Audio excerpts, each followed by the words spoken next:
Thank you very much. I want to thank you for scheduling this, inviting me, and I want to thank Laura in particular for having helped me get this Fulbright, and certainly Jonathan for accepting me and providing an office and all that good stuff. And appreciate all the rest of you coming here. Well, what I'm going to talk about today is part of a larger study I'm working on. It derives to some extent from my interest in subnational governments, and paradiplomacy and so on. But particularly, some of you are probably familiar with the MIPEX index, which is an index put together by the European Union that classifies or tries to rate countries on the basis of the quality of the integration services that they provide. The assumption being that the goals of immigration are basically integration in a variety of different ways. Well, the problem is, when you look at that, there's tremendous variation within countries. In fact, when you look at the quality of immigration services provided and integration, often you find greater variation within states, nations, than you do between them. So it becomes quite important not to just, from my perspective, not to just use the national level measures, but to try and derive a series of measures that we can apply at the subnational level that will address these kinds of concerns and make it possible to compare countries and subnational units in particular. So the goal here is to put together a data set that will address this much broader set of things, a data set that we can apply to subnational units around the world. So all the states, the provinces, but also areas like Scotland, or we might be looking at Belgium and the Walloon area as opposed to Flanders. We can be looking at Catalonia. There's a whole range of areas we can look at to see how their immigration policies are addressed. A critical thing in that regard is that we really don't have any basis for starting those measures. And I looked at all the MIPEX measures and said, well, you can't really just take them down at that level. So what I've started off doing is trying to take some cases that are at the extremes and use those to help generate some understanding of what kind of measures we can derive. And in fact, as you see when we get further on, set up a number of different measures. So there's a couple critical assumptions that we need to look at, or that underlie what I'm doing here. So I thought it'd be useful to present those at first. I'll talk about the cases just a little bit that we're deriving this from, try to put those cases in the broader context of, for this purpose, of Canadian and U.S. Immigration policy and politics, and then come up with a series of measures that we can derive from these cases, and then try to draw some conclusions, how we're going to add on to this as we move along. So right here you can see the most important assumptions, and these are derived largely from the MIPEX index, but that the fundamental goal of immigration policy is integration. You can look through a whole range of things. If you're not integrating people into the economy, into the society, into some other way, they either don't stay, they're unhappy, things don't work out, doesn't meet the overall goals. Just to put it in sort of simple terms, economic, social, political, cultural, and we'll see this when we look at the specific policies of the countries and places we're involved in. The second assumption, and the one I've already just briefly talked about, was that most integration and policy implementation takes place at a level below that of the nation state. You aren't integrated, you don't experience those kind of services here in Ottawa if you're out in Saskatchewan or someplace else. Those are things that occur at the municipal level, at the state or province level. And so the basic thesis is here that the success of immigration policy, and this is directly from the MIPEX index in a sense, depends on the nature and quality of the legal and political framework within which integration occurs. Okay? So that's where I'm coming from. Let's see if this works actually. It does. The first question I've gotten from a lot of people is, why Quebec and Georgia? Where'd you get that combination from? Well, other than the fact that I lived in Georgia, there's some very good reasons for selecting it. Quebec is kind of an obvious choice, okay? We're trying to look for characteristics and factors and variables that we can compare and derive some of those from these cases. Quebec, in the world, Quebec is an outlier. That is, in terms of immigration, Quebec has more control over immigration policy than virtually any other subnational unit I could find in the world. One exception, which we've talked about a little bit, is Switzerland, which is so bizarre that, where you get permanent residence in a canton, and it's there you decide, but after you do your 12 years, if you want to apply for citizenship, your municipality votes on you.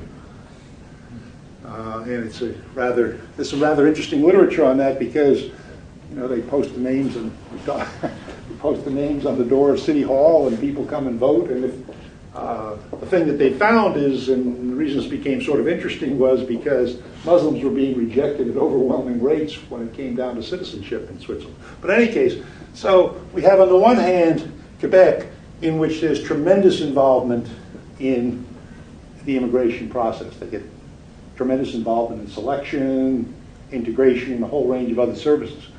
As you'll see, if you already don't know this, if you look at the conferences when the various ministers of immigration or heads of service throughout Canada get together, the Quebec minister doesn't even come. And all the things, summaries of what went on say, this doesn't apply to Quebec. That's the agreement we have between Quebec and Canada. Okay, Georgia. If you can look, there's some interesting similarities in size. There actually is quite a bit of trade, primarily in airplane parts and those sorts of things between the two. They both have one dominant metropolitan area, obviously Montreal and Atlanta, and we can see that most of the immigrants in both places end up in those capitals. The percent foreign born, 11% for Quebec, which is low for Canada. It's certainly a lot lower than it is for Ontario. And for Georgia, it's about 10%. This is consistent with the U.S. in general. Where we find some major differences is Georgia's role in immigration policy, selection, integration, practically zero, like virtually all the states in the U.S. The only way in which they have any sort of involvement is in refugees. Refugee placement, they'll be consulted by the federal government. And that's why you find these oddball things, and that's done for political reasons. You find these oddball things where the Somalis are located, thousands of Somalis in Minnesota, or or other groups that may end up in Maine or someplace else. Cambodians in Lowell, Massachusetts. Just because it was a convenient place, they had empty housing, they wanted the federal funds to support them, so that's why they ended up there. But the big difference, Georgia can only get involved on the regulation side, that is, expelling people who are undocumented in a role with the federal government. But critical here is, the annual documented immigration for Quebec, about 50,000, give or take. For Georgia, about 28,000. The Quebec group, primarily from Francophone countries, although China's up there as a major provider now. In the case of Georgia, it's Asians, primarily Chinese, Indian, Vietnamese, Koreans. This is the documented side. Now, the big, where you get a really big difference is in terms of undocumented, where it's estimated there are about 25,000 undocumented immigrants scattered throughout Quebec, or at least probably in Montreal mostly, but in the state of Georgia, it's 450,000. 450,000 out of a population of, almost 10 million, but it's the 7th largest state in the U.S. in terms of the number of undocumented. So you think of California, or you think of Texas, and so on, but Georgia's way up there in terms of its Hispanic population, and has had a major role historically in recruiting those people. bringing them in specifically, and knowing they're undocumented, but wanting them to come to serve the industries of the state. All right, we'll get into a little bit more of that, but that's what I wanted to just sort of lay the terms out for why this, why the selection of these two areas to look at each other. One with tremendous involvement in immigration, one with very little involvement, yet tremendous involvement in terms of the number of people and their demand for services and so on. One of the things that's kind of problematic I find in political science or in public administration or in studying policy is we often leave out people. So I just thought I'd throw in a particular case here so we realize there are real people involved and there's real consequences. The young lady whose picture you see up there was a young college student, senior in her last semester, political science major, very bright, honor student, brought to the U.S., brought to Georgia when she was 11 years old by her parents who were agricultural workers, I believe. No documentation. She went through high school, outstanding student, came to my university, Kennesaw State, was an honors student. She driving around in the parking garage, as many students on our campus do. They drive around the parking garage looking for a space before class. She's up on about the 4th level in the parking deck, and a campus cop comes by. And she's sitting there just waiting for something to open up, as many students do. He says, you're sort of blocking traffic. There aren't any spaces. Just move along. So she drives down to the 1st level in the parking garage, drives back up to the 4th level, which is where she apparently always parks, stops in the same spot to wait for space, because her experience, they always open up there for some reason. Anyway, campus cop comes by, and now he's kind of annoyed. And he sees her sitting there, and he says, I told you before not to be here. I'm going to give you a warning, so let me see your driver's license. Well, she's undocumented. You cannot get a driver's license without documentation in the state of Georgia or in most states in the United States. So she doesn't have a driver's license. She says, well, I left it home. So he says, let me get your address. She gives him an address, and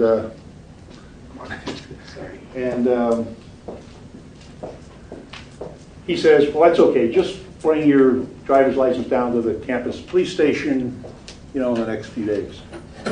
Well, of course, she doesn't show up because she doesn't have a driver's license. So now she's beyond just a parking thing. She's committed a felony. She's lied to a police officer. She's given the wrong address. She said she had a license, which she didn't. So now they come in under a program that several counties in Georgia have, and many counties around the states have with ICE. She's arrested. Her documents are checked. She doesn't have documents. She's thrown into the system. She's sent to Alabama to one of these horrible, private prisons, and being prepared for deportation. With about a month left to go to graduate from college, going back to Mexico, where she doesn't really know anybody or hasn't ever really lived since she was a little kid. I was dean at the time, so I wrote a letter. The president of the university wrote a letter.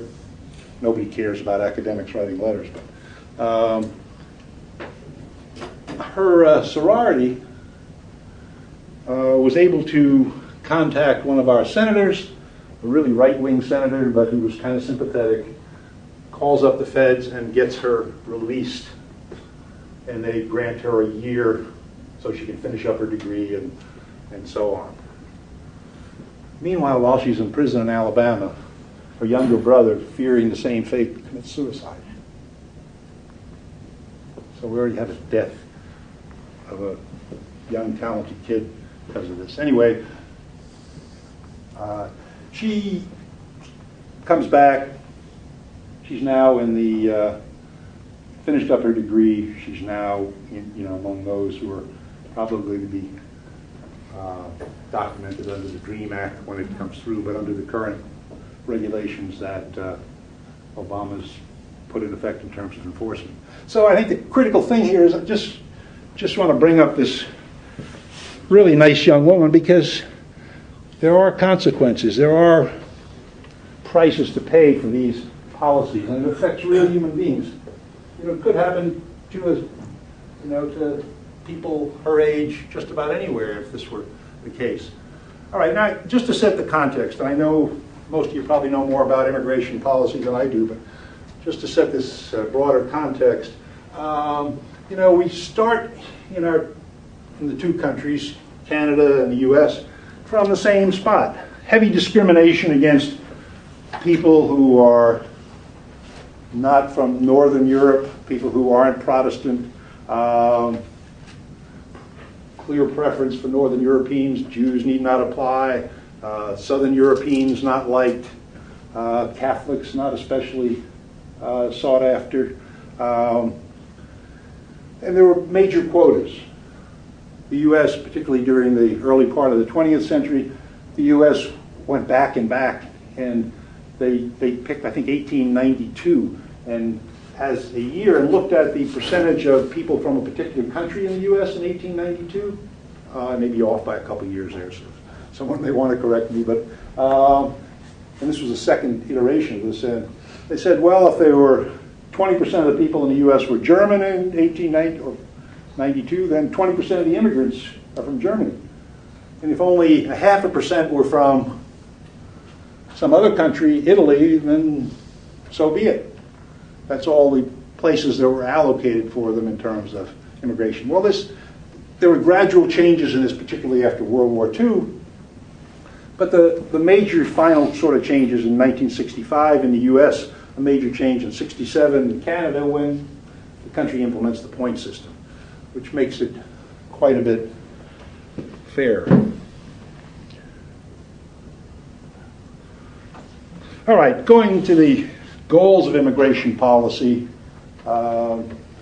just to establish the consistency with the basic thesis here, Canada's goals: economic growth, integration. You can go through any of the documents, you can talk to the officials, same difference. Integration, now a greater emphasis on regional distribution by the Harper government, so that everybody doesn't come to Ontario and Quebec, more to Ontario than anywhere else.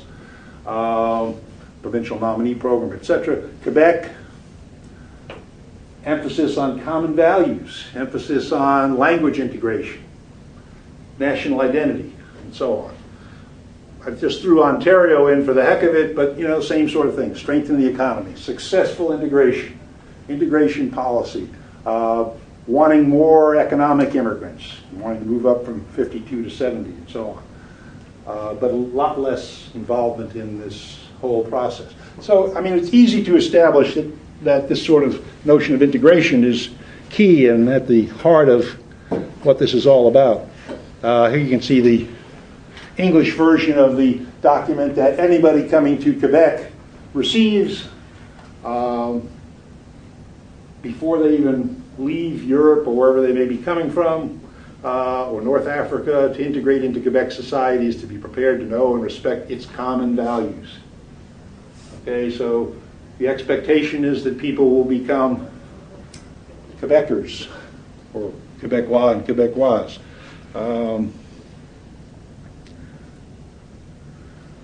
And again, the goal is to ensure integration.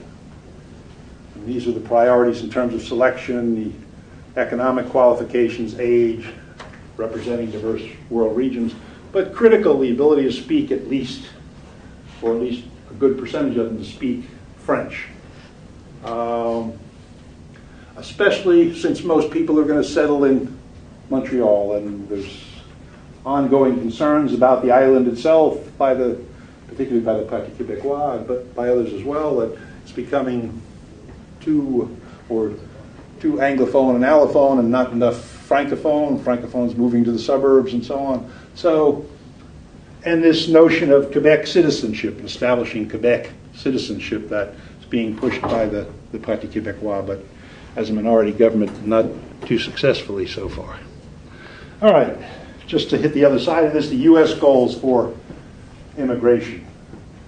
Since 9/11, security, security, and security.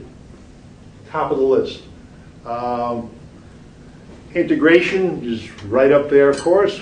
Family reunification is the dominant kind of theme for the U.S., whereas family unification for Canada is 15, 16%.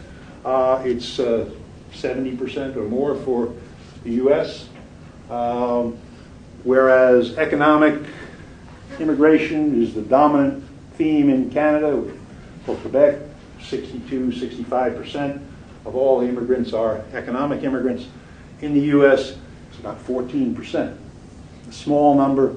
In fact, Canada sometimes brings in more economic immigrants than the entire United States, even though you're basically the size of California. So Georgia goals, highly politicized. Incompatible goals.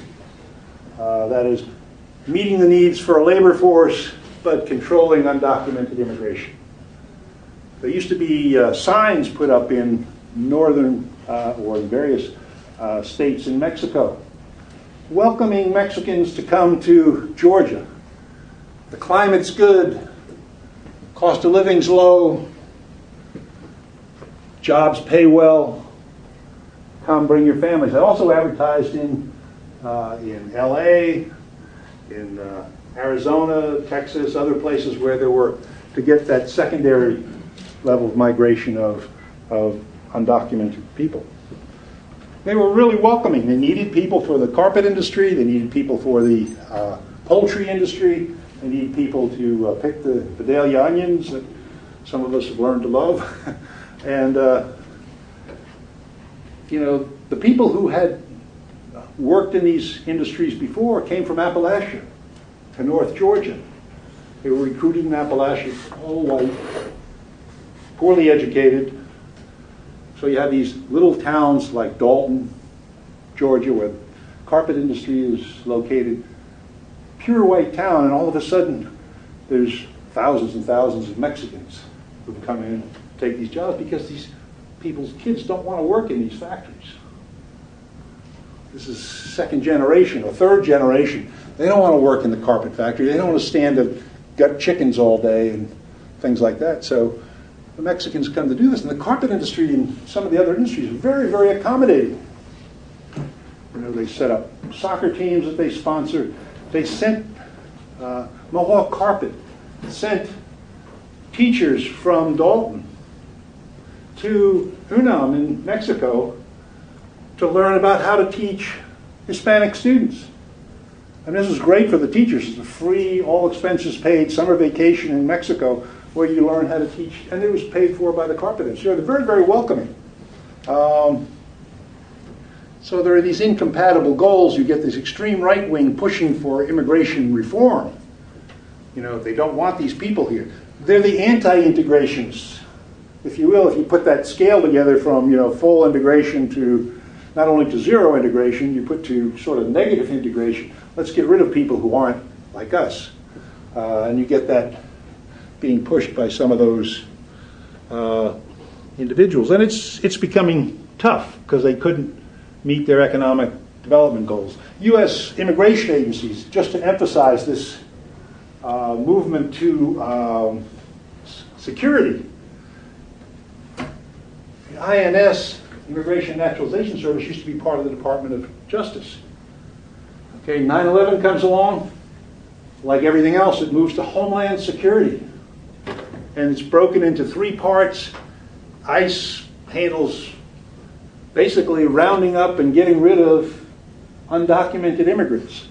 In Georgia, with this 287G agreement. The 287G is an agreement between the ICE and local counties. There are 4 counties, all of which were in Georgia, that were part of this, and meant that the sheriff and the police departments in those areas were expected to identify undocumented individuals, arrest them, and expel them.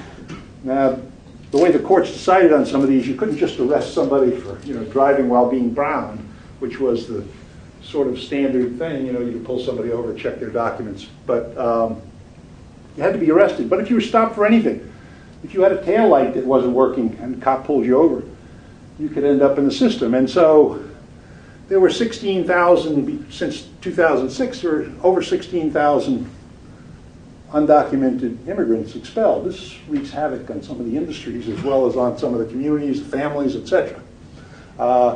The Customs and Border Protection Agency, you've all heard of all these ridiculous $18 billion to put more agents on the border, have drones flying on the border. I don't think we have drones flying on the Canadian border yet, but they do on... They are. Yeah, Do they? Okay. Well, they've advanced more than I thought they did in that regard. Hopefully they don't kill people who are down below. But and the remaining agency is the one that handles immigration services. One thing to emphasize, it's a complete difference between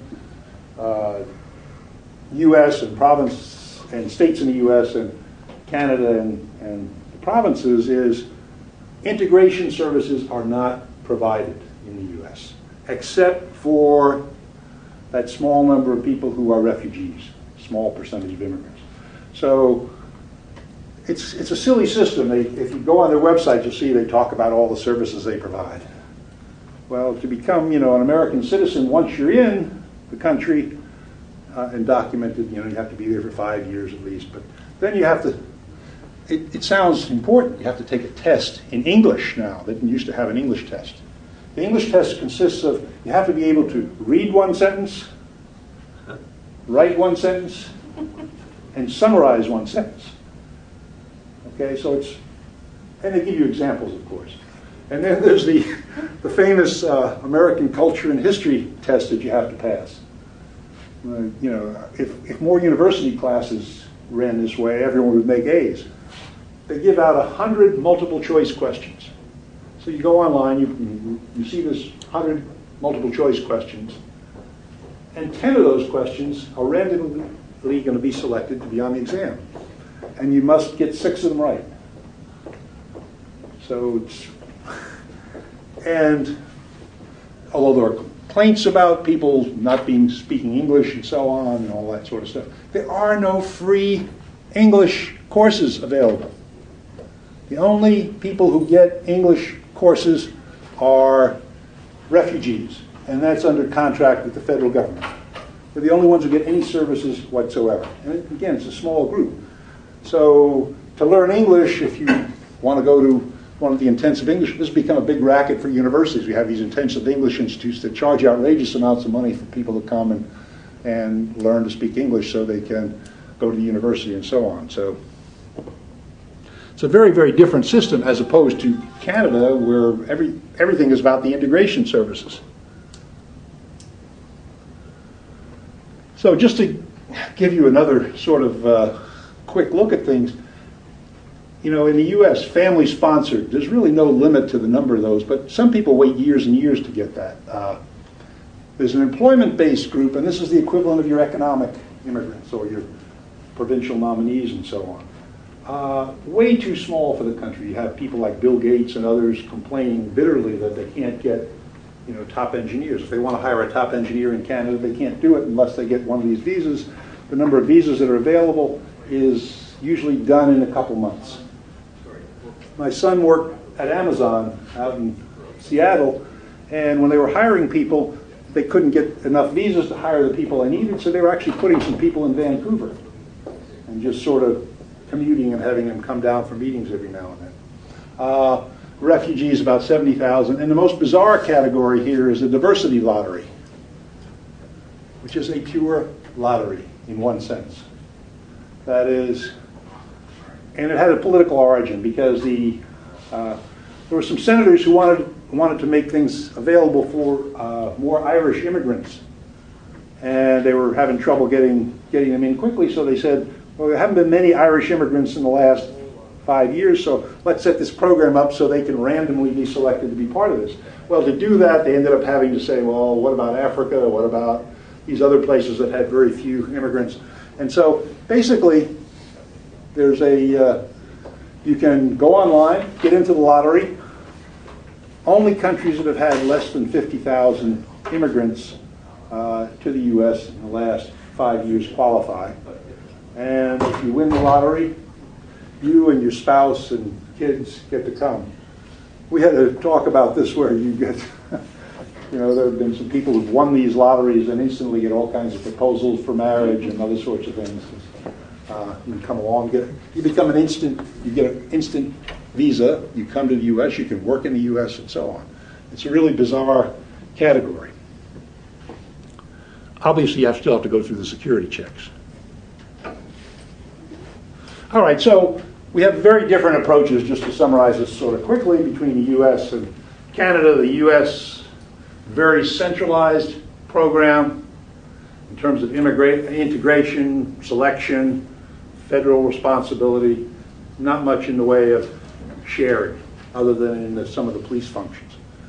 Canada and the provinces, obviously shared responsibility, relatively decentralized, although if you look at the current government here in Canada, they're moving more and more toward a centralized, or to heavily centralize some of the procedures that have heretofore been a little more decentralized, except for Quebec, of course.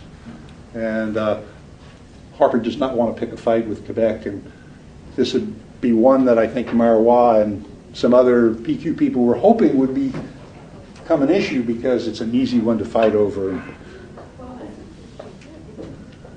Okay, the constitutional responsibility, the U.S. Constitution specifically says this is a federal function. Doesn't allocate any of the authority to anybody else. There's some real historic things. One that's actually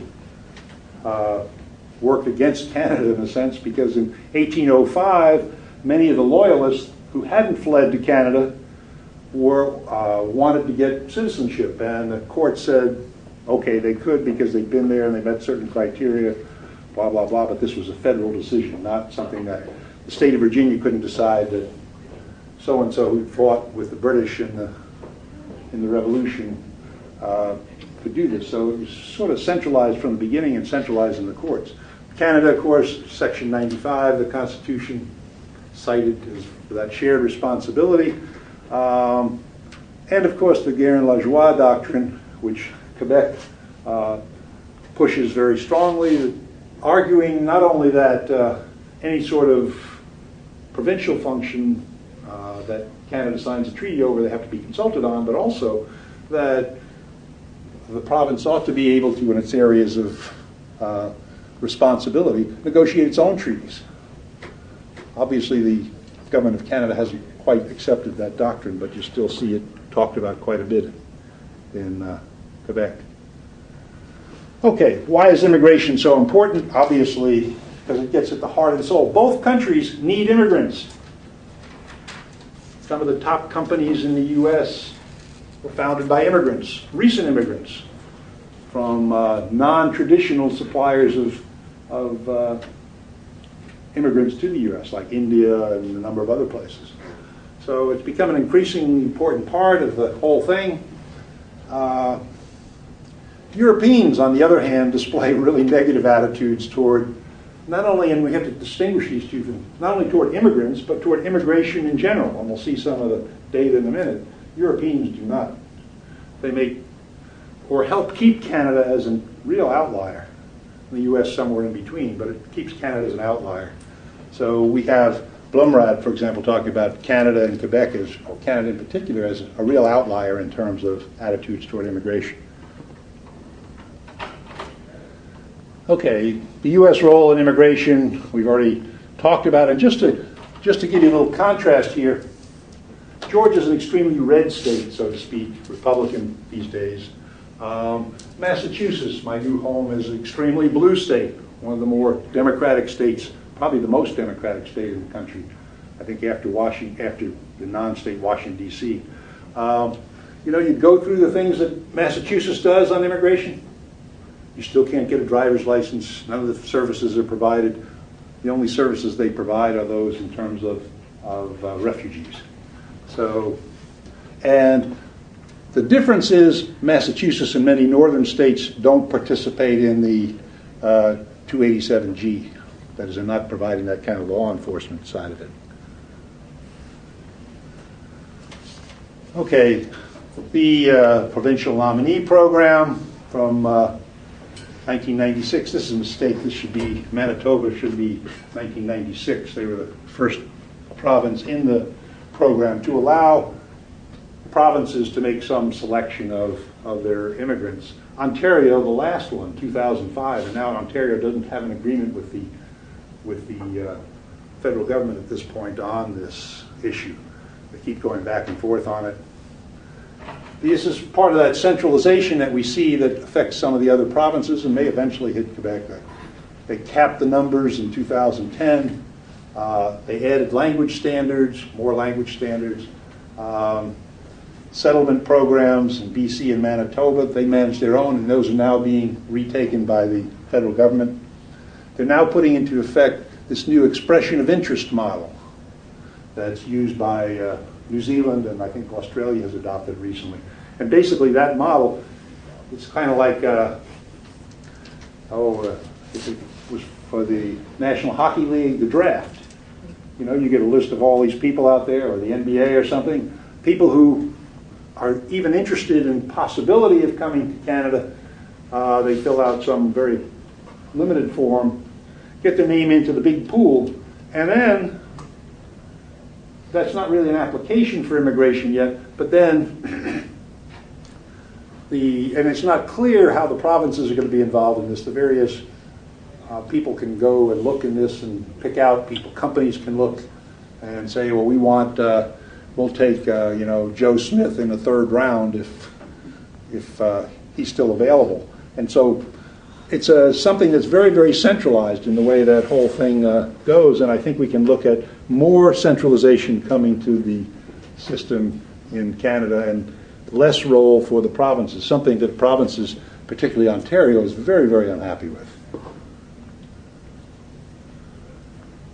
All right, the different perspectives. Obviously, Canada takes a more collective perspective, responsible for the integration services and so on. The U.S., it's all individual.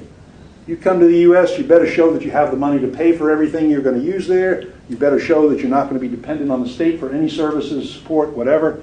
It's all individual, family, and so on. There's no sort of sense of we're building a community, let's have the community take a role in it. Oops. All right, let me jump back to the MIPEX index, which I mentioned briefly at the beginning. So our key independent variable is integration. The unit of analysis for these data is the sovereign state. You can see some of those are the 7 key sets of variables that they've collect data on. It's a very interesting sort of stuff. I think there's 148 variables included in this. But again, the problem is that it deals at the national level rather than at the level at which much of the integration actually takes place and doesn't account for the internal variation. So for some reason, Sweden never comes up here. Sweden would be #1 here in terms of their overall index of the quality of integration. It seems to disappear on my thing. I think maybe I have it in the wrong color.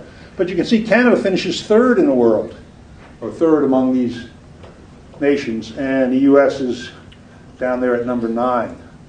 So in terms of this overall sort of set of measures, again, we have so much variation internally. I just wanted to jump from that to a part of that index, and a part of the kind of reaction to it is the public opinion component. And I'll just pick out a few components here to talk about. Again, Canada and Quebec are outliers.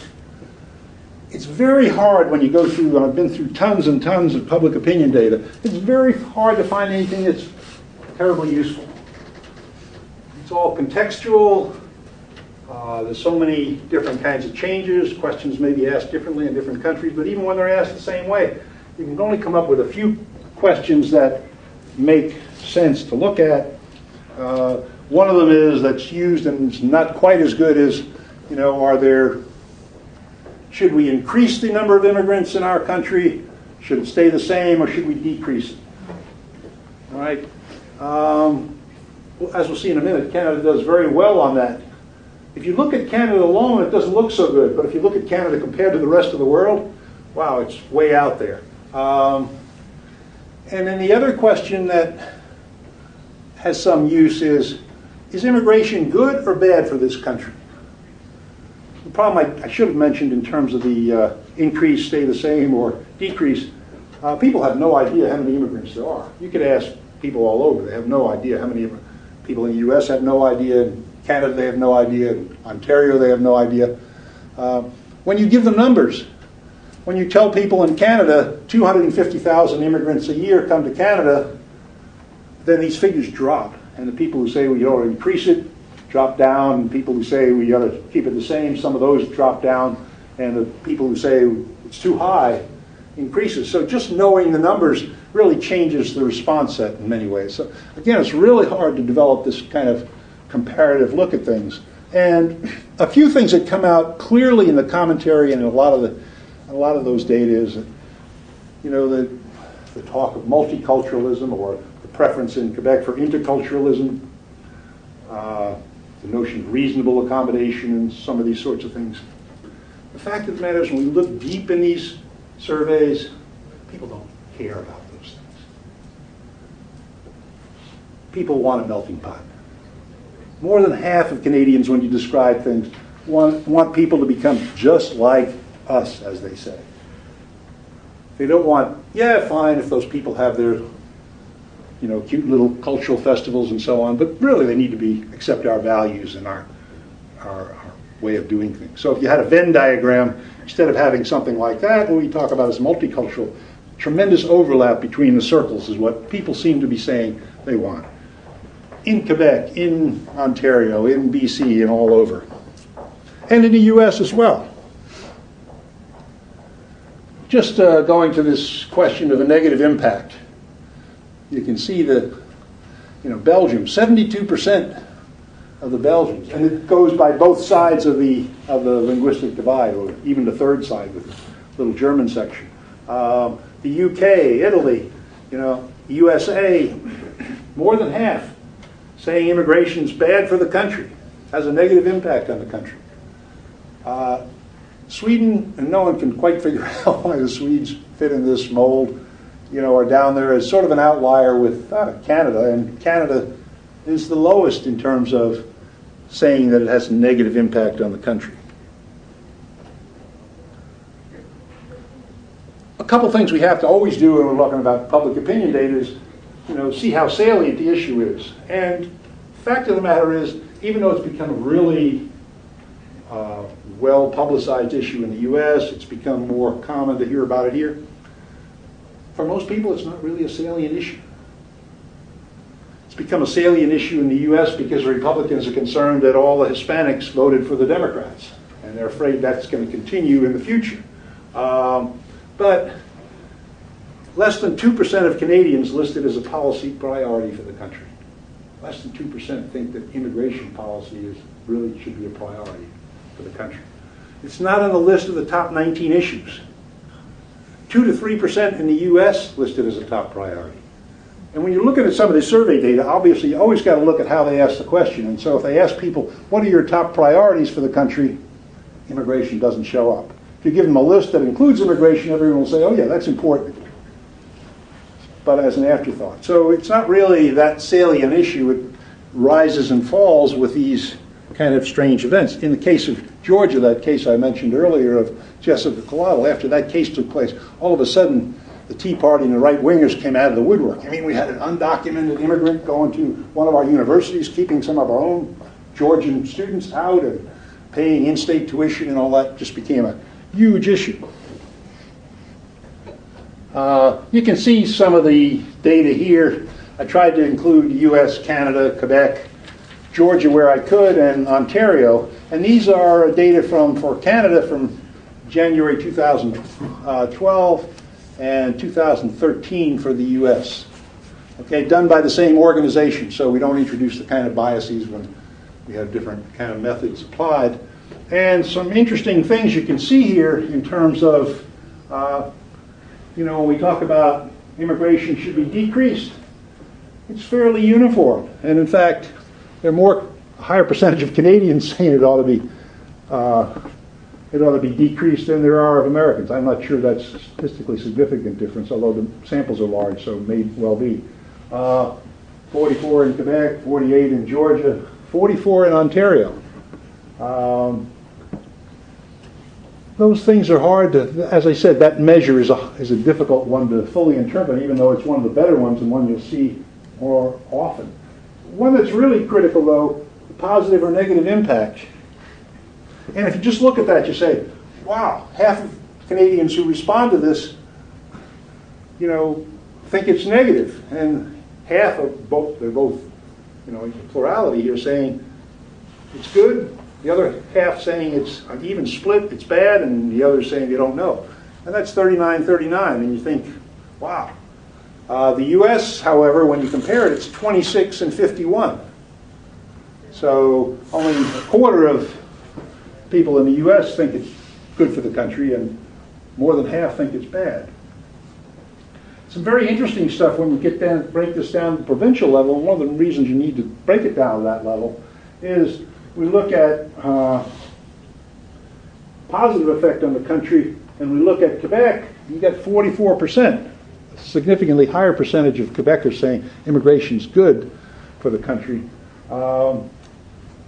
than you do for Canada as a whole. And when you go over here, this one, I found that really startling.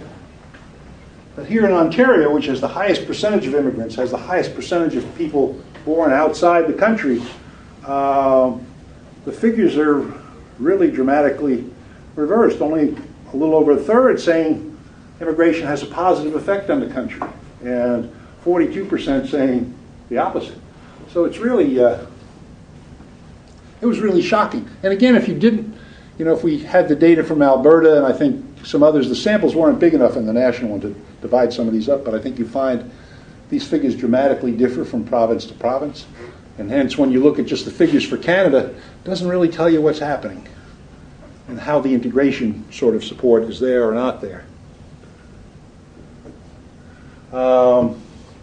Just to underline the Quebec part of this, you can see the accords. Quebec starts with its involvement in immigration 1968 and moves down progressively, and in 1991 they signed the famous accord that actually allows them to select a significant portion of their immigrants. Now, immigrants selected by Quebec and given the Quebec Certificate of Acceptance still have to go through the security checks in Ottawa, but other than that, not so much of a problem. But that's a very, very important thing. The other provinces, not till 96, really having a role in terms of the provincial nominee program, and that very, very limited, and now being kind of cut back some. Have the reasonable accommodation sort of issues, again, going to the integration. There's people in Aéroville, I'm sure you've all heard of this famous case, they put up a big sign saying, if they had no immigrants, it's about 100 miles from a little town 100 miles northeast, I think, of, correct me if I'm wrong, but I think it's northeast of Montreal, and they had virtually no immigrants. They had one family of color in the entire town, and they're putting up these signs that say, we don't mutilate our women, we don't do this, we don't do that, you're not allowed to wear religious gear, and Sikhs can't wear their knives, and blah, blah, blah, and a whole range of things. And this raised a huge outcry, and people in Quebec started, as always, set up a commission, famous commission, the Taylor Commission, and they came up with some recommendations and so on. And one of the more interesting things you find is that the Quebec eventually came up with a bill, I think it was 94, saying limiting women from or forbidding women to wear, to provide services to women, or have women providing services who are veiled. Okay, and I remember reading the newspapers all over Canada talking about how the people of Quebec are so biased, they're so, blah, blah, blah.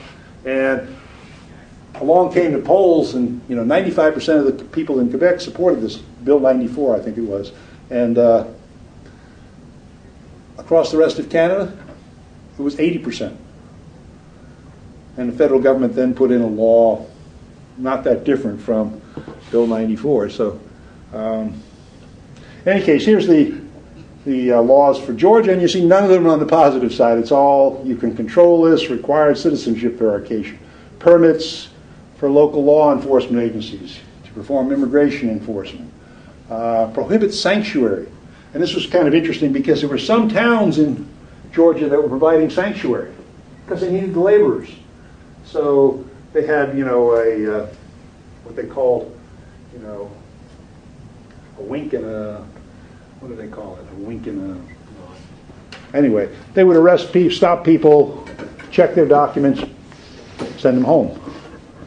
Okay, there was no enforcement because it was going to hurt the local economy. Well, the new law tries to make it so you can't have a sanctuary community. That is, any citizen in Georgia can complain, and there's an investigation, and the state has a separate board to look at it. They also passed a law just like Arizona's law, much of which was overturned by the Supreme Court, but it still upholds those checks for those people who are stopped for arrests for virtually any sort of thing. Now that's going to be, 287G is fortunately going to be eliminated by the Obama administration.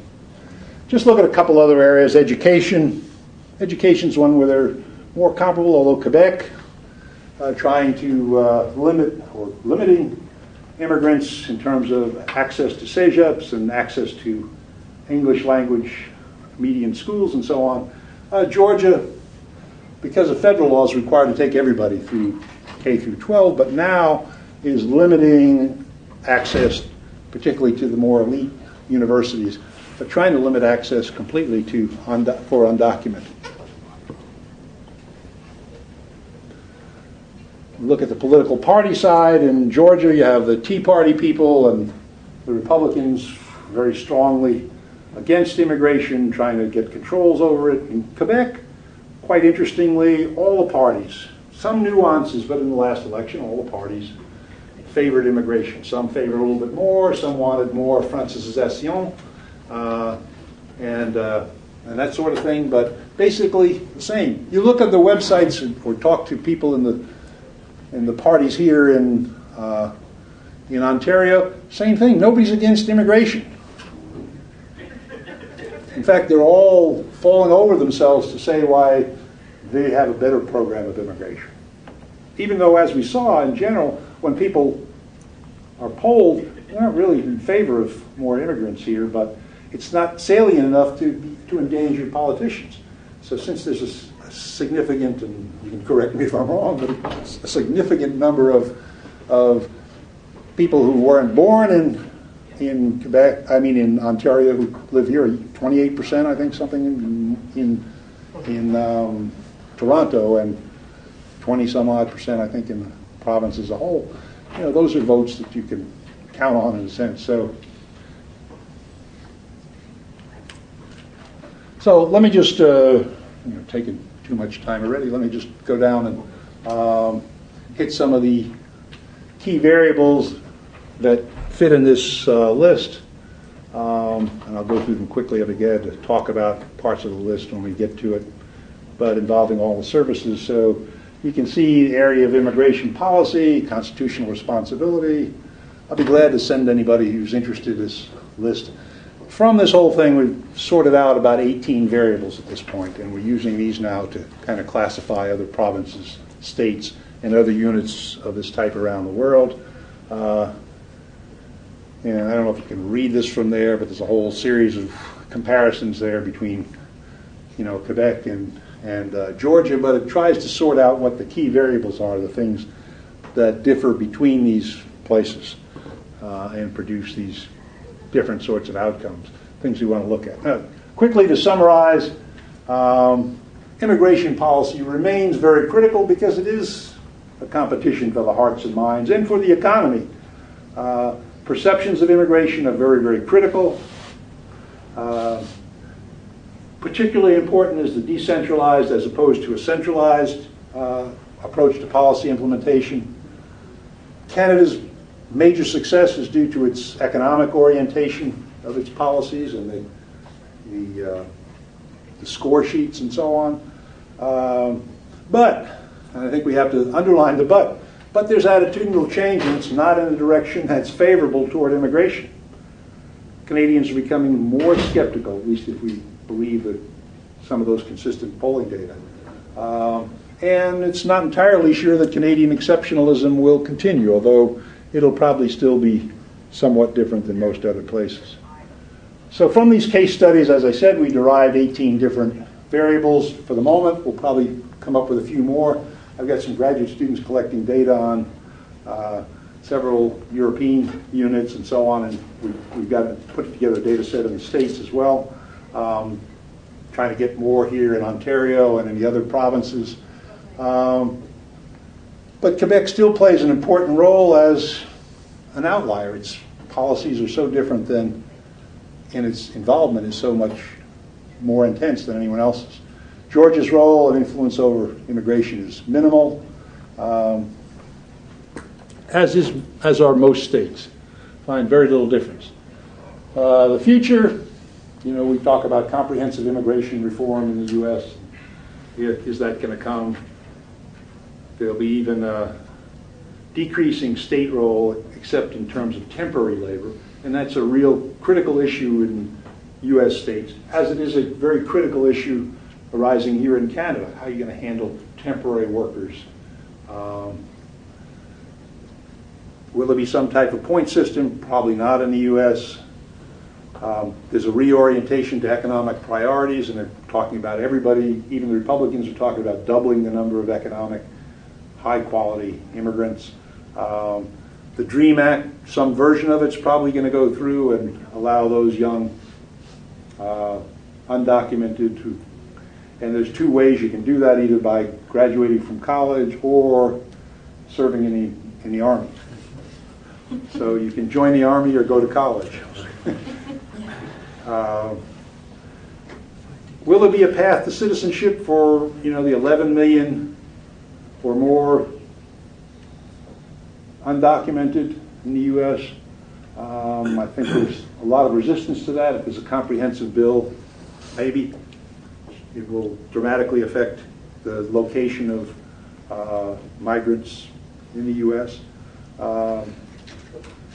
Support for integration. They're already talking about you have to have better levels of English, and people who want to move from the undocumented to the documented category, they expect their English to dramatically improve and to learn English very well. I can guarantee you there won't be enough money in there to provide much support for that, if there is any money at all.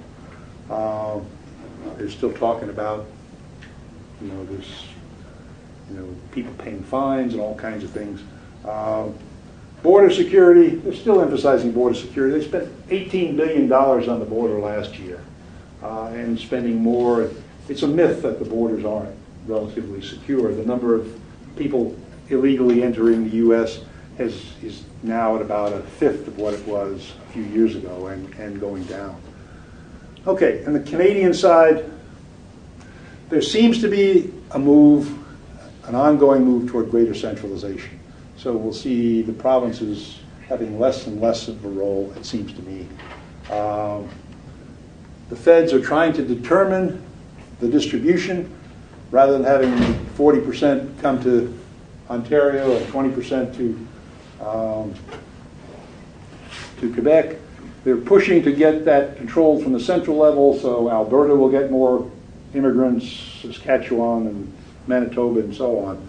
But they're controlling that centrally as to how those kind of positions will be allocated. And changes in the provincial nominee program, the expression of interest approach. So all these kind of changes will affect what happens at the subnational level, where people will locate and so on. But I don't think have a dramatic impact upon the integration aspects of this, which is what our goal is. And basic goal here is to put this data set together so we can really do some analysis. So I'll stop here and take your questions, comments, and hopefully learn something from you. All right, thanks very much. Thanks. Richard. That was great.